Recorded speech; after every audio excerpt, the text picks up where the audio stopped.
Hi, well, I'll keep it nice and quiet, nice and short this week because, well, I'm just really tired and I've been really busy this past week and just need a bit of time off. Plus, you can probably see behind me the little baby mobile moving that I've got a baby asleep, so I'm trying to keep it nice and quiet because her mum's busy and I'm filling in looking after one of the two of them. In fact, the one who was the star of the show a couple of weeks ago. No, but what I wanted to talk about was a couple of things, really.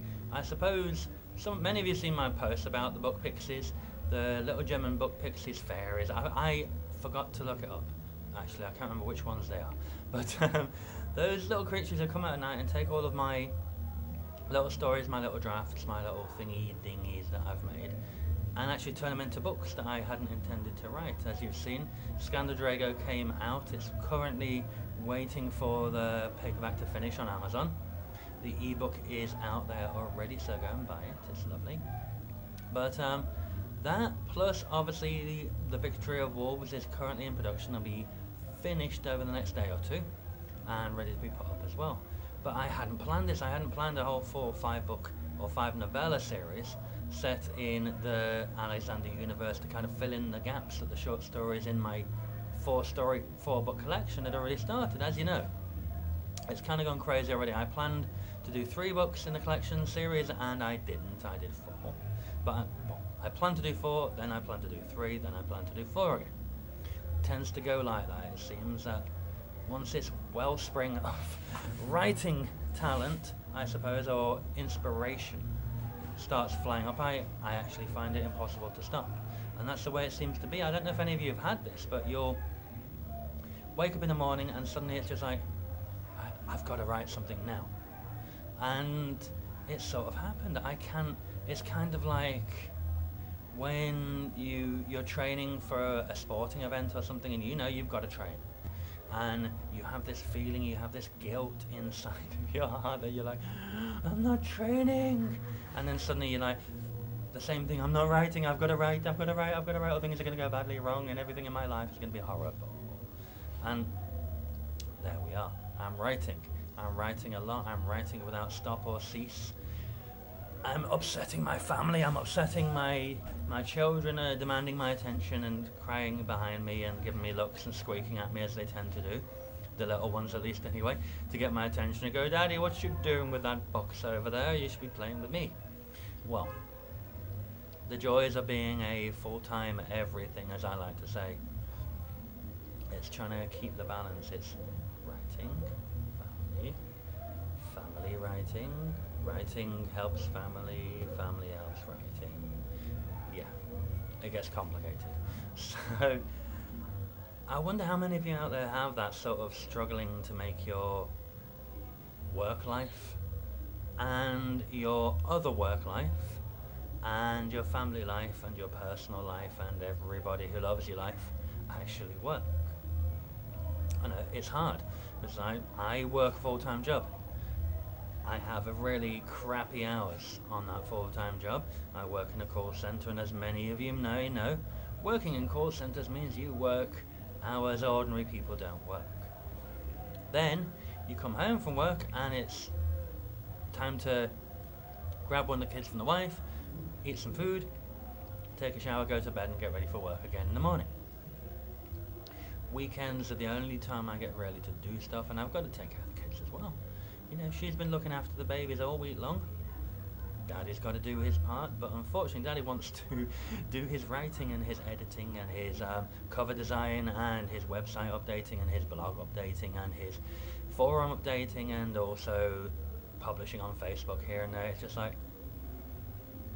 I don't know. I think I need to time share out my brain and have some people using it to do that stuff while I'm asleep. You know, that's some sort of, I wouldn't really call them ghost readers, ghost editors, you call them, not ghost writers, ghost thing, that just basically does the stuff my brain would like me to do while it's sleeping. And I can be more efficient, I don't know. But either that or drink lots and lots and lots of coffee, but I do that anyway. In fact, I'm going to make some in a minute because I fancy it now. But yeah, I thought I'd share that with you. And you may have noticed as well, my Facebook author feed is perhaps getting a little political, but I don't see it as political. I don't live in America, but I did. But I observe. And those of you who read my writing know that social justice and fairness are kind of things that matter to me.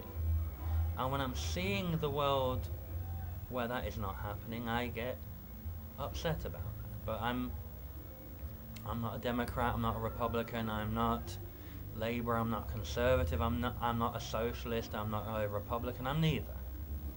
I'm for the people kind of thing. And if anyone takes offence at my political stance, and also the political stance of my friend Matt, who I publish his comments on my stream occasionally, well, that's okay. Just buy my books anyway. If you don't like my political viewpoints, you're probably not going to like my books either. So no loss there, I suppose. But I think we've got to the point now where we can't be apathetic. We've got to actually take a position, take a stand, and say, hey, this is what's going on. But I don't want to go too much into politics here, but pay attention to what's going on in the world. Things are getting nasty. And I know reading as well as writing are escapes for that. And I hope I provide that. And I'm working on some more that are going to, could be like the official announcement as well. Scandal Draco is out. The Victory of Wolves is coming.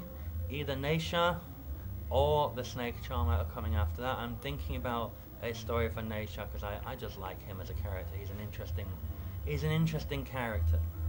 He's strange in his own way, and I'd like to get him out and show you the Neshaa I have in my head.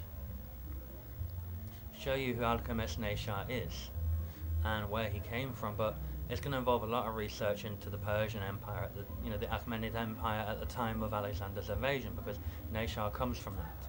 He turned his cloak and joined Alexander. There's got to be a motivation for that. There's got to be a discussion for that. There's got to be a background to him, and that may take some work. So maybe you might have to wait for that, and maybe you'll get Sham first, because Sham, I already know him very, very well. That sneaky Indian snuck out and turned himself into a major character without my permission and without my consent. But and also Son of the Dragon, which will come finally, which is going to be another Alexander novella, but one that is I can give you the rundown. I'll give you the rundown real quick. Obviously, Scandal Draco is Alexander, Kaliadis, Neshaa, and Sham in this world when nothing appears to make sense to them. Then the Victory of Wolves is effectively following Lupernikis in his travels through, basically leading up to the beginning of the Seeker short story from the Wandering Wanderer, and also the entrance into that story in Scandal Draco. Then, if Neshaa comes, I will let you know, but if it's just the Snake Charmer with Sham, then this is going to be an expansion on what has already come in his appearances in various books. Son of the Dragon is the one you may be waiting for, because that is going to fill in the 5,000 years of Alexander's missing disappearance. Is that even a term? Missing disappearance? His disappearance. Whatever. I'm tired, I told you. But it will fill in the time of his disappearance. It will also perhaps give some more motivations for his reason for disappearing. There may be a few more conversations with her. There may be another few conversations with Yeshua bin Yoswe, or our friend Jesus Christ from this time, and maybe all kinds of things. It's kind of one of those things I've got the general nebulous idea in my head. I'm waiting to see what it turns out as. I'll finish obviously the Victory of Wolves first, and then I'll decide where we're going next, whether it is a Neshaa short novella or whether it is a Sham short novella. I'd rather do Neshaa because I'd rather see if I can develop a few little aspects of Sham, because Sham obviously is going to make an appearance in any story to do with Neshaa, and it would be nice perhaps for you guys to find out how Neshaa became the Dracograth commander above Kaliadis, because clearly you may have noticed Neshaa was Kaliadis' superior in the Seeker storyline.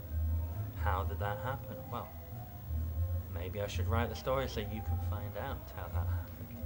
But anyway, I'm running into 10 minutes and this is the longest video I've ever had, so I'm going to stop, because probably no one will watch a 10-minute long video unless I'm really, really, really interesting.